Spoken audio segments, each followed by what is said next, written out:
Yes, guys, what's going on? So, Kell Brook versus Gennady Golovkin is going to be happening just a week from now. First of all, I want to apologise for the lack of uploads. I promise you, at some point soon, I'm going to be getting back into it. I've newly moved, so I've got a new place now. So, and I've moved pretty far away from where I was living. So, sorry, but I promise you, I am going back fully. Slowly, I'll be back. Okay, now look, let's talk about this fight. First of all, in terms of technically, okay? In terms of the technical aspect of this fight, right? Kell Brook is superior to Triple G. This is my opinion, okay? But sometimes in boxing, and many times, Broner Maidana was a clear example.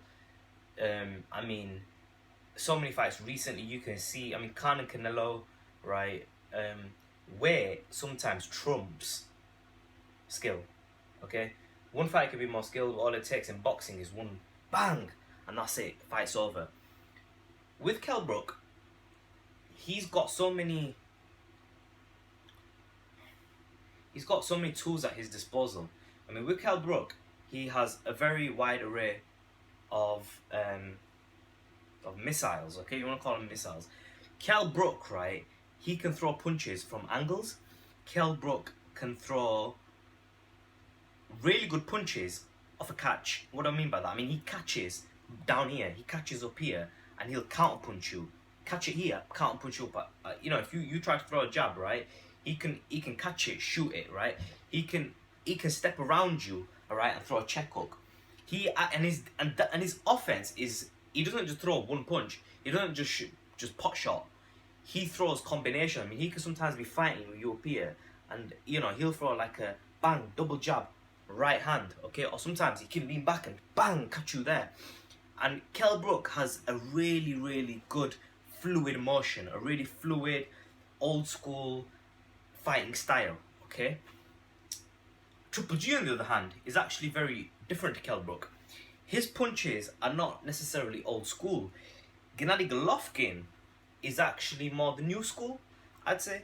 I think Triple G, his array of punches are very different. He throws at awkward angles, okay? His punches can come from the top, bang, because his punches are that hard that he could throw a punch like this, right, and catch you up at the top hard enough to knock your claw out. And that's the way Triple G fights, okay? Gennady Golovkin also is very good on the inside, right? The way he grapples, the way he spins you, right, and uses his head here, right, to really dig up at you, okay? When he's fighting taller fighters, especially, if you grab him and try and go on top of him, Triple G will use his head, bump you up, move you around, right? And he'll spin you to get you against the ropes, okay? And then once you're against the ropes, that's it. Heel to heel on you, okay? Not only that, with Gennady Golovkin, he's got a very high punch output, okay? He has one of the best jabs in boxing, if not the best jab in boxing. Gennady Golovkin sets everything up off the jab. He's got a very good amateur record. I think it's exaggerated. I don't think it's 300 something wins and 5 losses.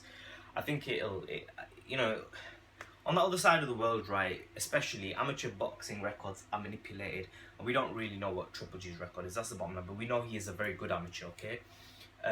Not the best, but he was a very good amateur. He's got power punching, so he's proven, Gennady Golovkin is proven to be a very good fighter. However, has he ever faced anyone like Kell Brook? No, he hasn't, okay? What Kell Brook carries in this fight, what no other fighter had, is footwork, okay? Kell Brook's footwork can win in this fight. Kell Brook can go orthodox, he can go southpaw.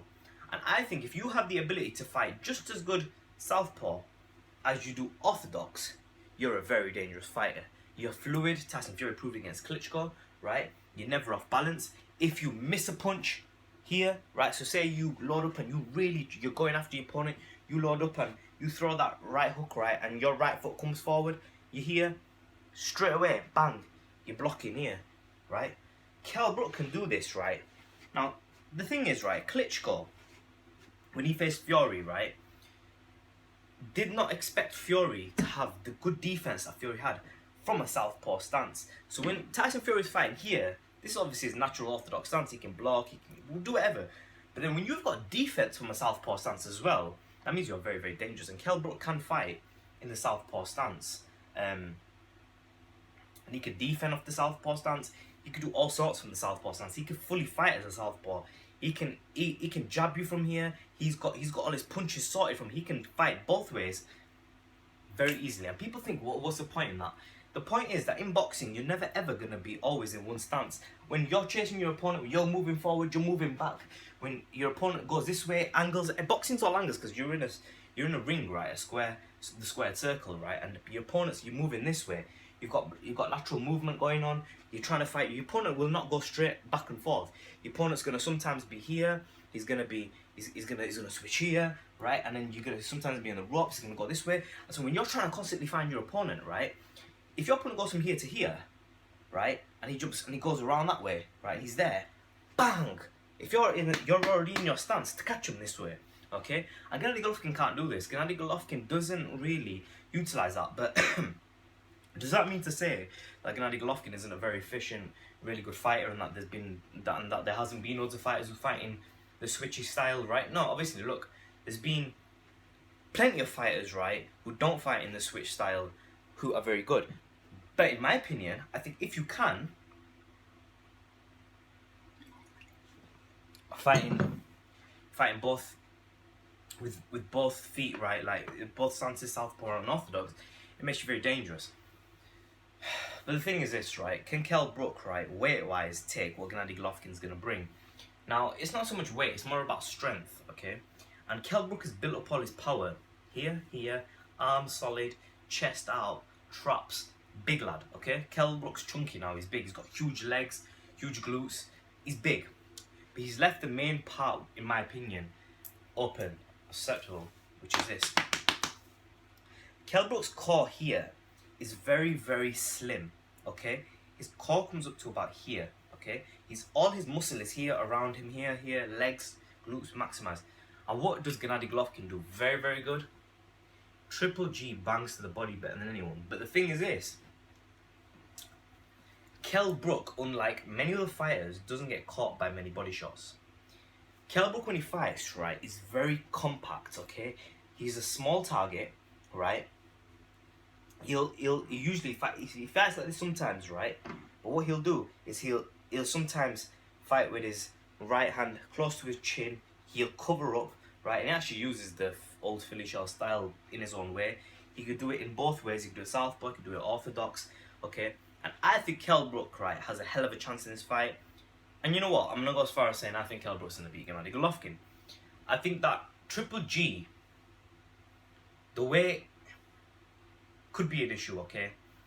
And what I mean is that Triple G, he's faster than Brook. And that might sound crazy, but he's faster. He's a middleweight, but he's a natural middleweight. Kell Brook is moving up to 160, and Kell Brook has built muscle. And with that, he's going to be able to grapple Triple G, he's going to be strong. But Gennady Golovkin works so hard in training, and his emphasis is on power, endurance, running them extra miles, whereas Kell Brook is more, he's focusing on them short bursts of energy, bam, bam, bam, bam, bam, angles, moving fast on his feet, moving back and forth, quick, like, he's worked on them short bursts, whereas Gennady Golovkin, he's worked more long haul training, cardiovascular training. Does that make sense? So where Kell Brook's doing deadlifts, Gennady Golovkin is jogging for very long periods of time. His arms are very slim, okay? But where is Gennady Golovkin? Absolutely huge. And why is he a middleweight? Because his core here is humongous. And that's where he gets that power from, right? But also he carries a substantial amount of speed in his hands because of the fact that he works so hard and he doesn't do a lot of weightlifting on his arms, whereas Kell Brook, he seems to have big arms, so he's doing a lot of pull-ups, press-ups, maybe, I don't know, deadlifts, a lot of weight training generally, right? And you can definitely see that Kell Brook's build up around his arms. Do I think it's a negative thing? I don't think so. I think the people around him know what they're doing. I've seen them going in the oxygen tents that they have, right, reducing the oxygen, and what this does is it allows them to build functional muscle, right? Because when you're jogging, if you think about it, you don't really run in a fight that much, right? It's not a sport where you're running a lot, but you need the jogging, right, because of the effect of the benefit that it has on your heart, okay, and on your lungs. the way it builds up them inside muscles, right? Your cardiovascular muscles. So you're not really doing jogging to build up muscles in your legs, etc. So you could possibly be building the wrong sort of muscles. So when you train in high altitude training, right? So Gennady Golovkin's training a big bear up there. What you're doing is you're taking the tension off your muscles and you putting it more on your heart and your lungs. And then when you are ready to build the right muscles for boxing, so when you're trying to build them small little leg muscles to maneuver around, when you're building, you know, I don't know, what do you need in boxing? You need big strong legs, you're skipping things.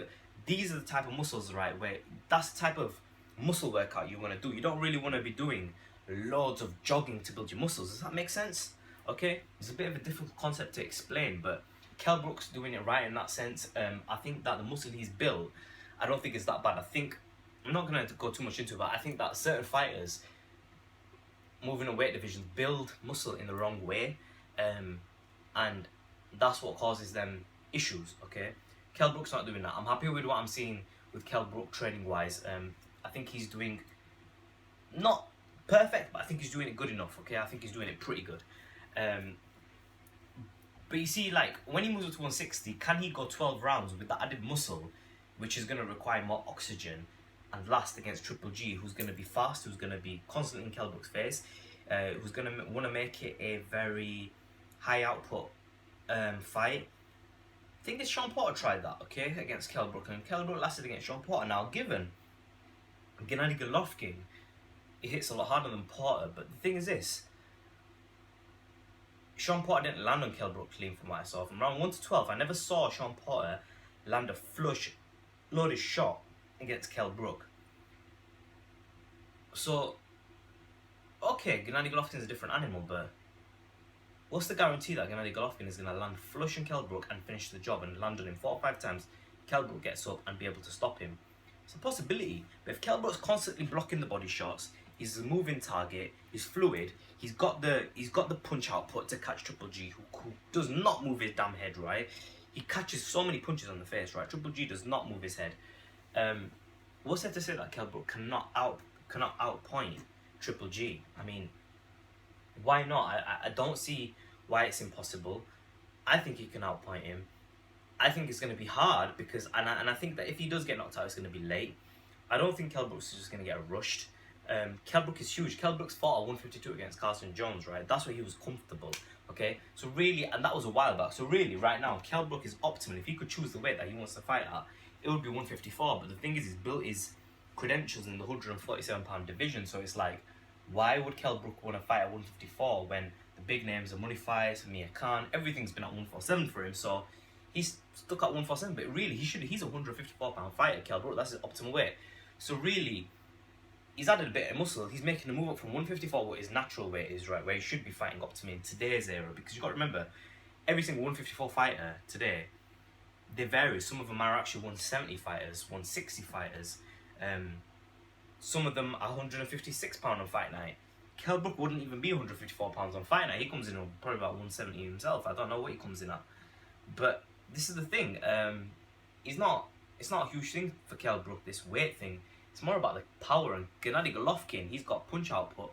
I don't think he's the puncher that everybody makes out. I think he can crack, but I don't think I don't think his punching power is what makes him so effective.